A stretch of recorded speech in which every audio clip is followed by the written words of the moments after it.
And then moving on to this, as we have been reporting, Speaker Kevin McCarthy announced today he was directing House Republicans to move ahead with impeachment and impeachment inquiry into President Joe Biden. Now, this inquiry would be into Mr. Biden as vice president, of course, and not as president. Let's bring in our expert to help explain what all of this means. Former New Jersey Superior Court judge and host of Judging Freedom podcast, Judge Andrew Napolitano.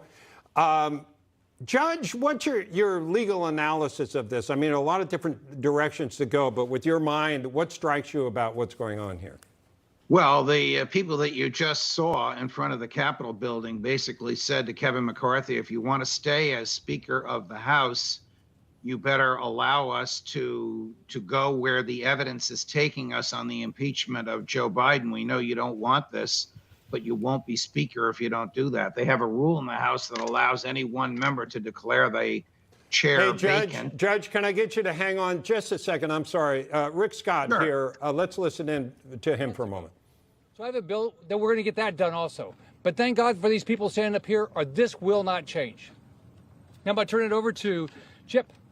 Thanks, Senator. Well, thank you, Senator. Thank you to my friend and the chairman of the Freedom Caucus, Scott Perry, and all my colleagues here and friends who are representing people from across this country who are fed up. They're fed up of a government that's out of control. And here's the thing. Our founding fathers, in creating this country, created separation of powers. It is incumbent upon those of us with election certificates, particularly in the House of Representatives, but also the Senate, to stand up at this end of Pennsylvania Avenue and hold the other end of Pennsylvania Avenue and the executive branch accountable. A president and an executive branch that is out of control. My question for my colleagues, particularly my Republican colleagues, is when is it enough? When is it enough to stand up and do what you campaigned to do and use the power of the purse to stop this administration from trampling the American people?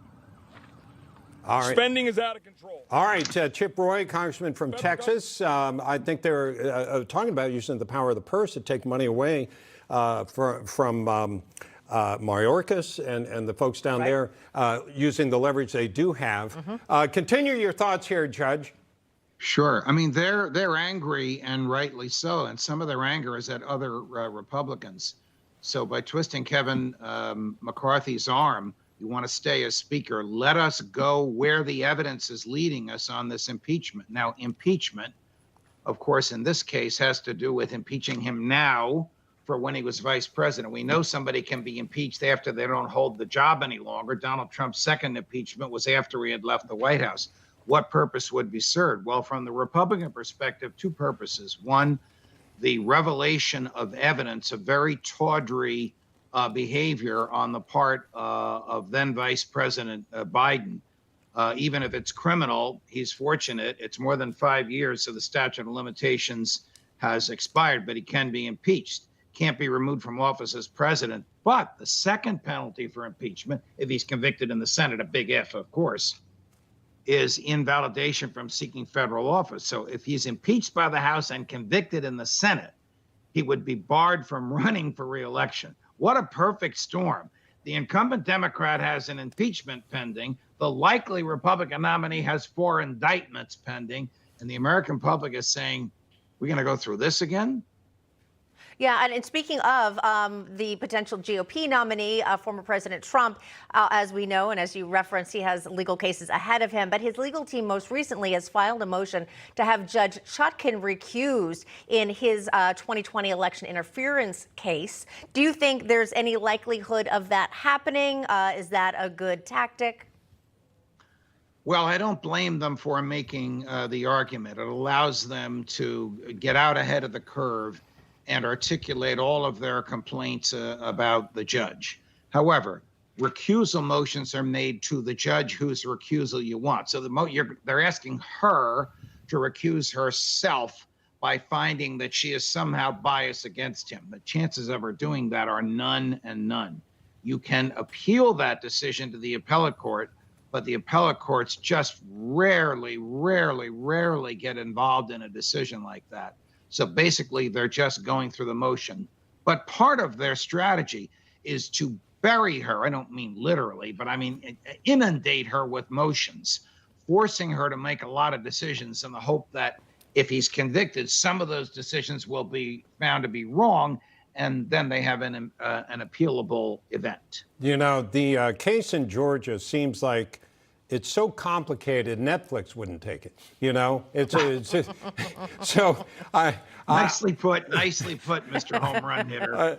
Yes, it is complicated, and it's the duty of this 36-year-old judge with 6 months experience on the bench to explain it to jurors so that they can understand it. Yeah, so it was leading to my question, which of these cases is actually the biggest threat to former President Trump that actually may happen and happen before the election next year?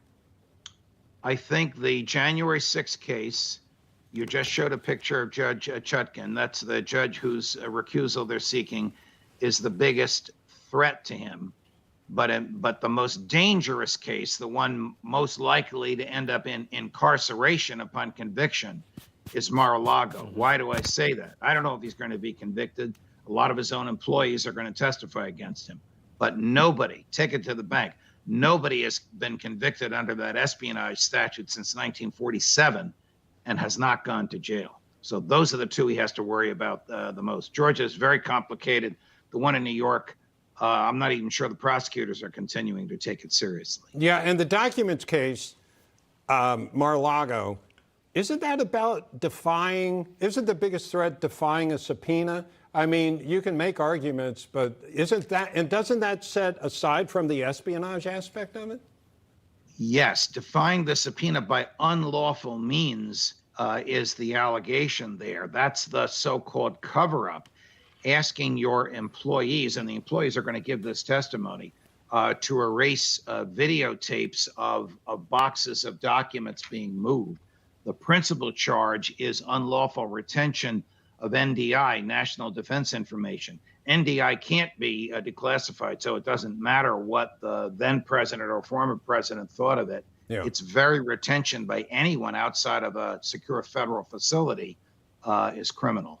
All right. And again, we're just talking about these possibilities. We're not putting the cart in front of the horse. We're just talking Oh, no, about... not at all. Just There's a hypotheticals. lot of ground to be covered before jurors are put in that jury box, Yeah. Bob. All Yeah. the cases will be narrowed down before they actually come to trial. All right. And Netflix is on the phone. Yes. Can you I get want to rid be of there when you 10? hit those balls into the bleachers, Bob. Yes. I think they went further than that. Yeah, that's still going, according to Exactly. Scott. Hence the nickname. Judge Napolitano, thank you. Always a pleasure, guys.